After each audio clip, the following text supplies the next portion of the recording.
Hello dear students, मैं नितिन कुमार मौर्य और आज मैं आपको पढ़ाने वाला हूँ क्लास 10th की एनसीईआरटी का चैप्टर नंबर 1 जिसका नाम है रियल नंबर्स। ओके, ये एक इंट्रोडक्शन वीडियो है तो हम देखेंगे कि रियल नंबर्स के चैप्टर में आपको क्या क्या पढ़ना है। सबसे पहले रियल नंबर्स की बात करते हैं। रियल नंबर्स के आपके दो पार्ट्स पढ़ने हैं आपको। इसमें सबसे पहला पढ़ना है रेशनल और दूसरा पढ़ना है इर्रेशनल। ओके, रेशनल नंबर्स क्या होते हैं, जिन्हें आप p/q के फॉर्म में लिख सकते हो, जहाँ पर q आपका जीरो के इक्वल नहीं होना चाहिए। क्यों? अगर आपका q जीरो के इक्वल हो जाएगा तो आपका नंबर इन्फिनाइट हो जाएगा। इर्रेशनल नंबर्स वो होते हैं जिन्हें आप p/q के फॉर्म में नहीं लिख सकते हो। ठीक है, इसके बाद बात करेंगे कुछ इंपॉर्टेंट थ्योरम्स हैं इसमें। जैसे पहली थ्योरम है आपकी fundamental theorem of arithmetic.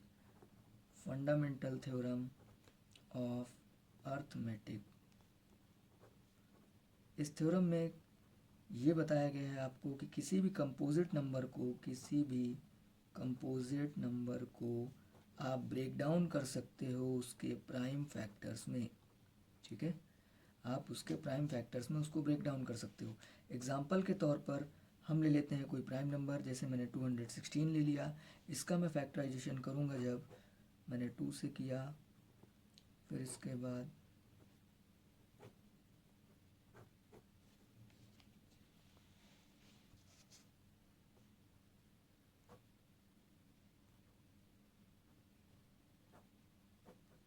Okay, यहाँ पर हम इसके फैक्टर कर चुके हैं। तो फैक्टर क्या निकले आपके,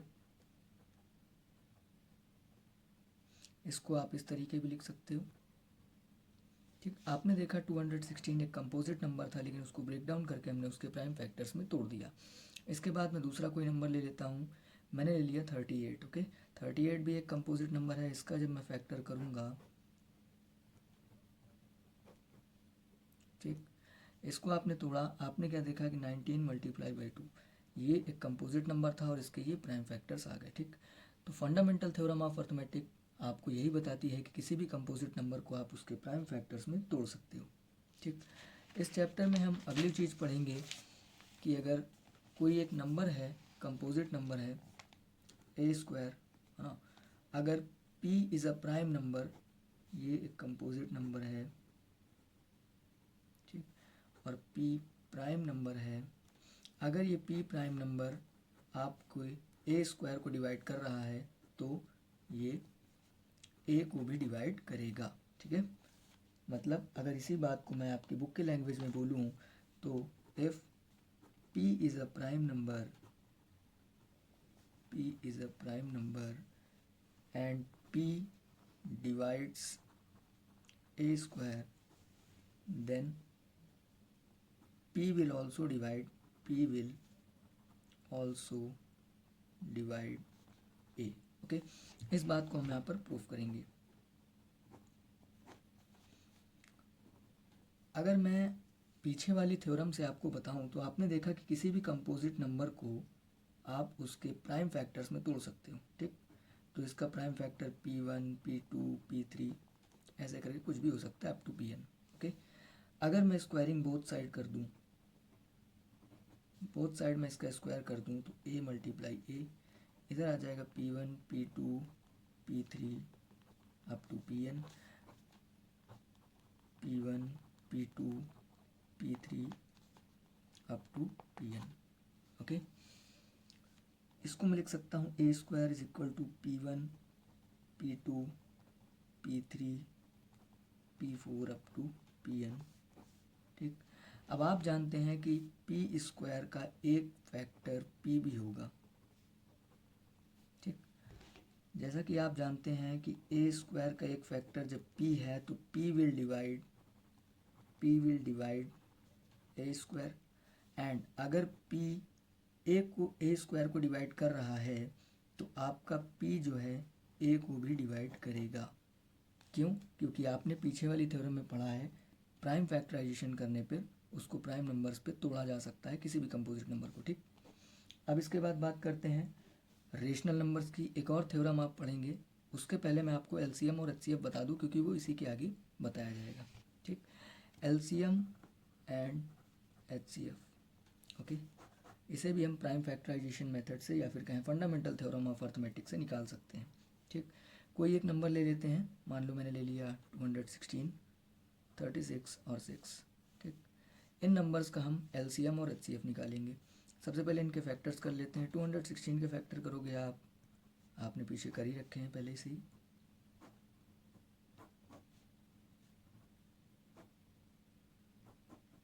ओके, फैक्टर्स निकल कर आ गए 2 × 2 × 2 × 3 × 3 और × 3, ठीक। या फिर ऐसे लिख लो। अब बात करते हैं 36 की। 36 के हमने फैक्टर किए 2, 18, 2, इसके फैक्टर्स आ गए 2 × 2 × 3 × 3, या फिर लिख सकते हो ऐसे। इसके बाद बात करते हैं 6 के फैक्टर्स की, तो 2, 3 और 1, इसके फैक्टर्स आ गए 2 × 3, ठीक। तो यहाँ से हम इसका HCF लिख सकते हैं। HCF मतलब हाईएस्ट कॉमन फैक्टर जो दोनों में मिलता हो, ठीक। 1 3 1 3 1 3 3 और 1 2 1 2 और 1 2, HCF आ गया आपका 6। LCM की बात करें तो LCM आ जाएगा आपका क्या, 216, ठीक। फैक्टर से ही आप देख सकते हो, ठीक। यहाँ पर ये मिल गया और ये सारे फैक्टर्स लिखे हुए हैं, इनसे आप LCM और HCF आपने निकाल लिया क्या, 216। ओके, एक LCM और HCF की थ्योरम होती है कि LCM और HCF का प्रोडक्ट इक्वल होता है फर्स्ट नंबर और सेकंड नंबर के लिए, ठीक। बट ये थ्योरम आपकी इस पे वर्क नहीं करेगी, ये केवल 2 नंबर्स पे करती है। जैसे कि मैं कोई एग्जांपल ले लेता हूँ, 216 और 36, यहाँ पर 3 नंबर लिए थे, अब मैं यहाँ पर 2 नंबर्स लूँगा। इनका फैक्टर्स करोगे, फैक्टर आपने लिख लिए हैं तो पहले से ही मैं बार बार क्यों लिखूँ ना। 216 और 36, 216 के फैक्टर्स निकले थे 2 की पावर 3 और 3 की पावर 3, इसके फैक्टर्स निकले थे 2 की पावर 3 और 2 की पावर 2 एंड 3 की पावर 2। अब अगर मैं चाहूँ ना, HCF इसका निकल आया था कितना,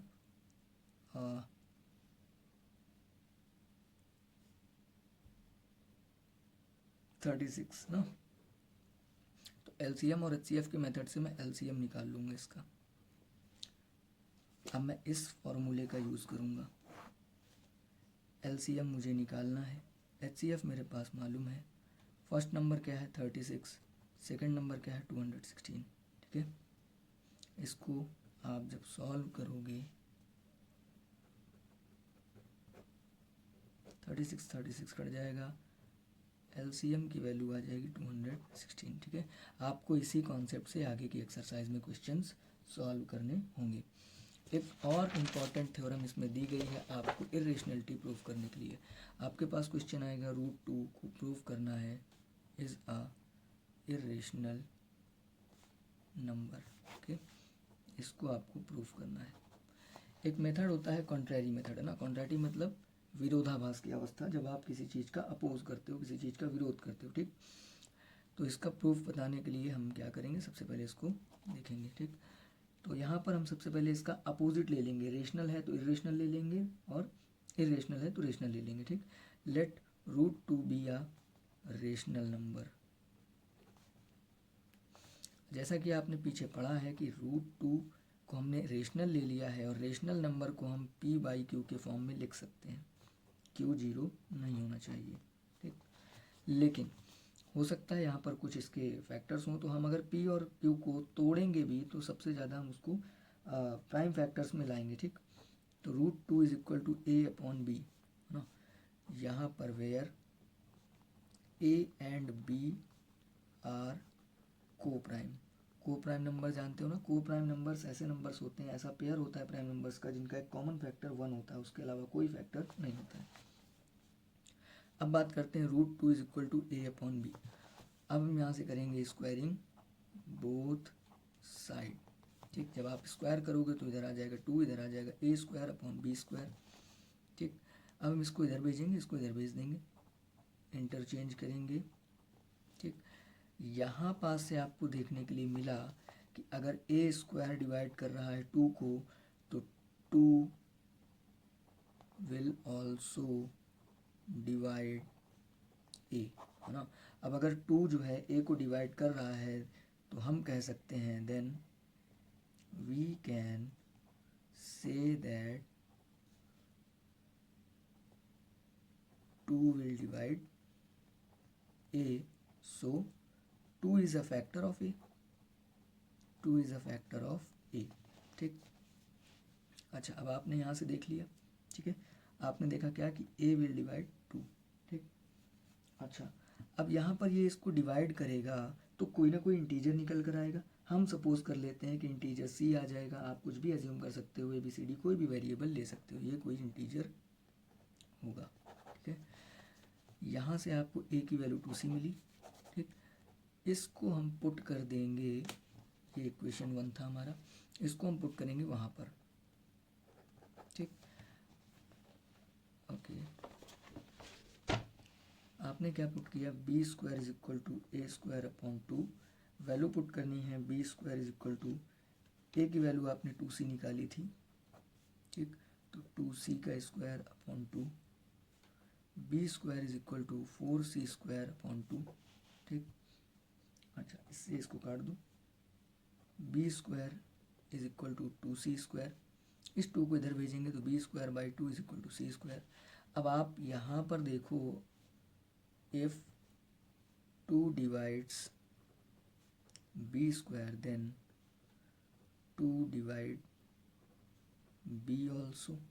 ओके, और अगर b को 2 डिवाइड कर रहा है so we can say that 2 is a factor of b, factor of b। ठीक, आपने दोनों जगहों पर देखा है ना, तो हमारे पास कंक्लूजन क्या निकला कि A and B have 2 as their factor, as their factor। ठीक, और हमने एजम्पशन क्या किया था, हमने एजम्पशन कर लिया था कि A and B are coprime number. ठीक, को प्राइम क्या होते हैं, जिनका केवल एक फैक्टर होता है, 1 फैक्टर होता है, लेकिन हमें तो यहाँ पर 2 भी एक नया फैक्टर मिल गया, तो ये कॉन्ट्रेरी, ये विरोधाभास क्यों आया, so this contrary arises because of our wrong assumptions, यानी हमने assumption यानी माना गलत था।